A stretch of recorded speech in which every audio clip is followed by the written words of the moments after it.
Hi viewers and welcome back to the SL TV. This video was created from an article on our health website. I'll drop the link to the article in the description box. After watching, please ensure you like, share and subscribe, and do not forget to come back for more. See you soon. Hello and welcome. We've created this guide to be a clear, calm, step-by-step resource for anyone who has experienced sexual assault and for the people who love and support them. We're going to walk through the immediate actions you can take to protect your health, your safety, and your rights. To really grasp the scale of this, UNICEF estimates that in sub-Saharan Africa alone, more than 79 million girls and women have gone through sexual assaults. Now, that's a painful reality to face, but it also means something incredibly important. You are not alone, and there is a path forward. Before we go any further, let's just stop and establish the most important truth of all.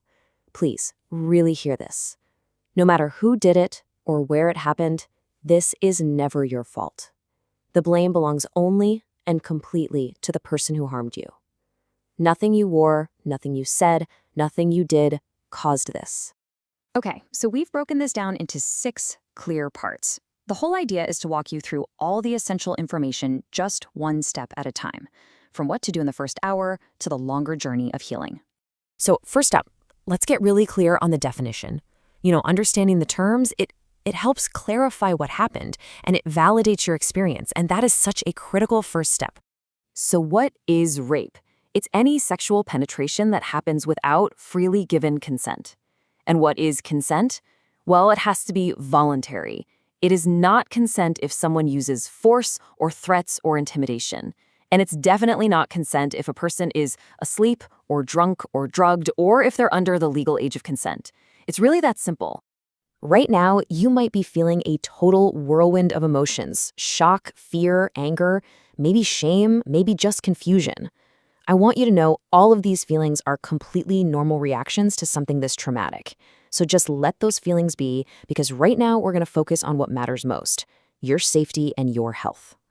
Okay, now let's focus on the most immediate actions. What you do in this very first hour can be so important. And we're going to break it down into 2 simple, manageable steps. So the 2 most critical priorities right now are, first, get to a safe place, and second, preserve evidence.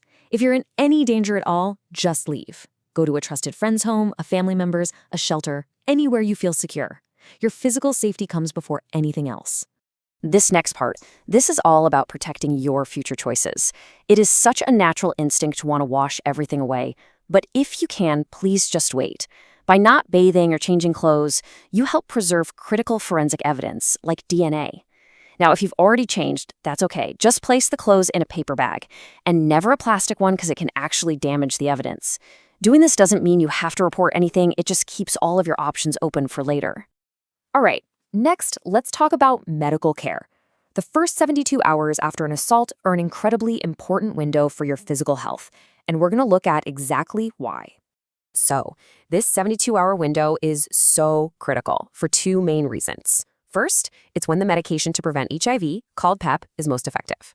And second, it's the best time frame to collect the strongest possible forensic evidence.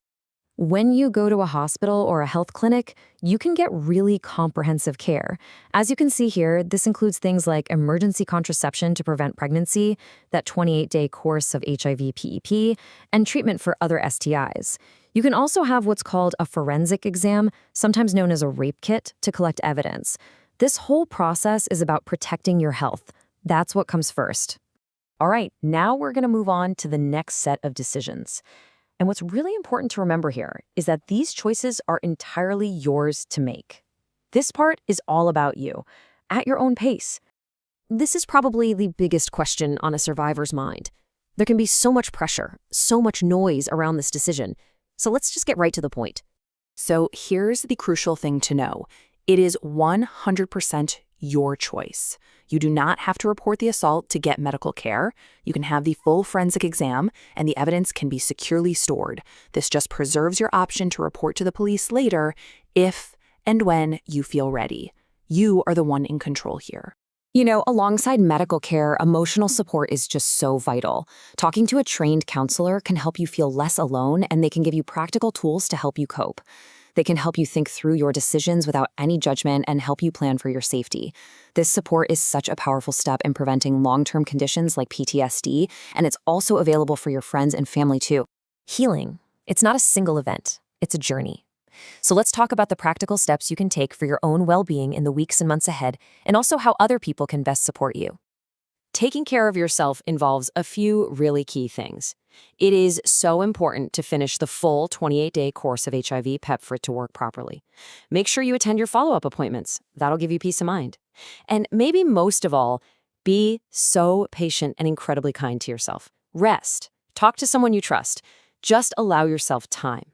Now, for any friends and family watching, this slide is everything. The most powerful thing you can do is just believe them. Your job isn't to investigate, it's to support. So please, avoid any questions that sound like blame. Instead, use these simple, powerful phrases. I believe you. It is not your fault. I'm here for you. Your calm, non-judgmental support, it makes all the difference. You absolutely do not have to navigate this alone. There are some incredible organizations all over the continent, and they're dedicated to providing free, confidential support. Here are just some of the places you can reach out to for medical care, for counseling, for legal support. In Nigeria, you can contact the Mirabel Center, WARIF, or STO. And in Kenya, the GVRC at Nairobi Women's Hospital has a toll-free line, 1195, and you can also reach COVAL. Please, don't ever hesitate to make that call.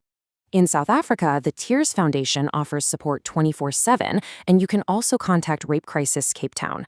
Over in Ghana, every single police station has a special unit called DOVSU just to handle these cases, and the ARC Foundation provides shelter and legal aid. Help really is available. Let's end with this. You are a survivor. You are not defined by what happened to you. What happened was cruel and unfair, but it doesn't erase the strong, incredible person you are. It is absolutely possible to heal, and you are strong enough to recover and reclaim your future. And that leaves all of us with one last crucial question. Healing isn't just an individual journey, it's really a community responsibility. So let's all think about it. How can we build communities where every single survivor is believed without question, supported without judgment, Please subscribe. and truly empowered to heal? Thank you for walking through this with us.